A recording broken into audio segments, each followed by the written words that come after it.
Warahmatullahi wabarakatuh. Perkenalkan, nama saya Dedi Bancin, NIM 212482015 dari Prodi Antropologi. Dan selanjutnya saya persilahkan kepada teman saya untuk memperkenalkan dirinya. Assalamualaikum warahmatullahi wabarakatuh. Perkenalkan, nama saya Jahimi Afrizalmi, jurusan antropologi, mata kuliah antropologi hukum. Nah, di sini kami akan membahas tentang materi kami. Di sini saya akan menyampaikan materi kami yang berjudul Perkembangan Teori Antropologi Hukum. Saya akan menjelaskan sedikit dari perkembangan teori antropologi hukum. Teori antropologi hukum berkembang untuk memahami hukum dalam konteks budaya dan masyarakat. Disiplin ini mengeksplorasi bagaimana norma-norma hukum terbentuk, diimplementasikan, dan dimaknai oleh kelompok sosial yang berbeda. Selanjutnya ada sejarah perkembangan teori antropologi hukum. Awal abad ke-20, antropologi hukum muncul sebagai subdisiplin dari antropologi budaya. Dan lanjut ke pertengahan abad ke-20, teori-teori dan metode antropologi semakin diterapkan dalam studi hukum. Dan selanjutnya pada abad ke-21, antropologi hukum berkembang menjadi bidang kajian yang semakin kuat dan berpengaruh. Selanjutnya ada konsep dasar teori antropologi hukum. Hukum sebagai fenomena budaya. Hukum tidak dapat dipisahkan dari konteks budaya masyarakat di mana ia diterapkan. Yang selanjutnya ada pluralisme hukum, yang dimana masyarakat dapat memiliki beragam sistem hukum yang saling berinteraksi. Yang kedua ada relativisme hukum, yaitu makna dan interpretasi hukum bergantung pada latar belakang budaya dan sosial. Baiklah, selanjutnya pembahasannya akan dibacakan oleh teman saya.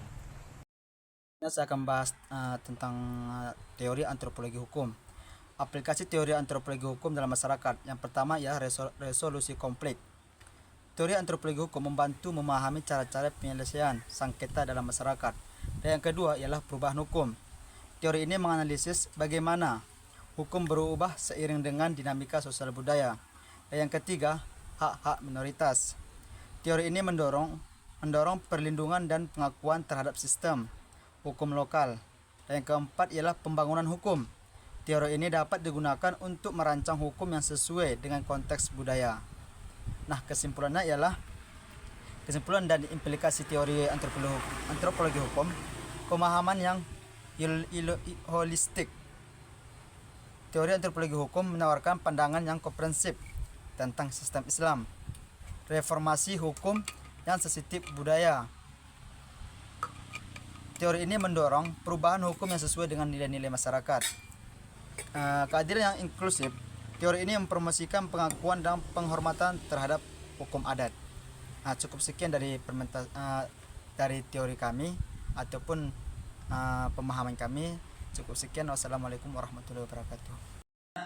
Dari tugas yang kami buat tersebut, kami diberikan 2 pertanyaan, yang dimana pertanyaannya ialah bagaimana evolusi teori-teori dalam antropologi hukum mempengaruhi pemahaman kita tentang hubungan antara hukum formal dan hukum adat di berbagai masyarakat.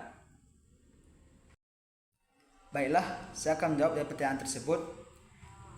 Teori-teori dalam antropologi hukum telah berkembang dari pendekatan awal yang cenderung deskripsi menuju analisis yang lebih kompleks mengenai interaksi antara hukum formal dan hukum adat. Misalnya, teori ilegal pluralis yang dikembangkan oleh John Griffiths dan para ahli lainnya menekankan bahwa dalam banyak masyarakat berbagai sistem hukum eksis secara bersamaan dan berinteraksi. Pemahaman ini membantu mengungkap bagaimana hukum adat dapat mempertahankan relevansi dan efektivitasnya meskipun ada dominasi hukum formal negara.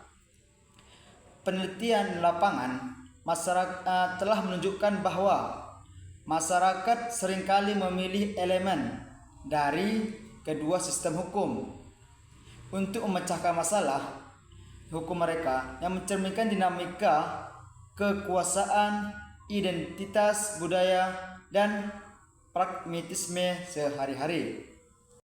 Nah, seterusnya pertanyaan dari kedua ialah apa saja kontribusi utama dari para antropolog hukum dalam studi mengenai resolusi konflik dan keadilan restoratif dalam konteks budaya yang berada.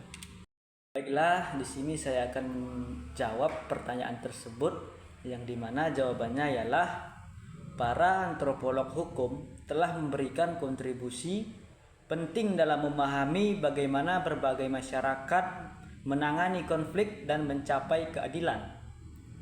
Mereka menyoroti bahwa mekanisme resolusi konflik dan keadilan restoratif seringkali berbeda sesuai dengan nilai-nilai lokal dibandingkan dengan pendekatan hukuman retributif dari sistem hukum barat. Misalnya, penelitian oleh Laura Nader dan Sally Engel Mary menunjukkan bahwa di banyak masyarakat, keadilan restoratif yang berfokus pada rekonsiliasi dan pemulihan hubungan sosial lebih efektif dalam memelihara harmoni sosial. Kontribusi ini tidak hanya memperkaya teori hukum, tetapi juga memberikan model alternatif yang dapat diterapkan dalam konteks global untuk meningkatkan efektivitas dan keadilan dalam penyelesaian sengketa.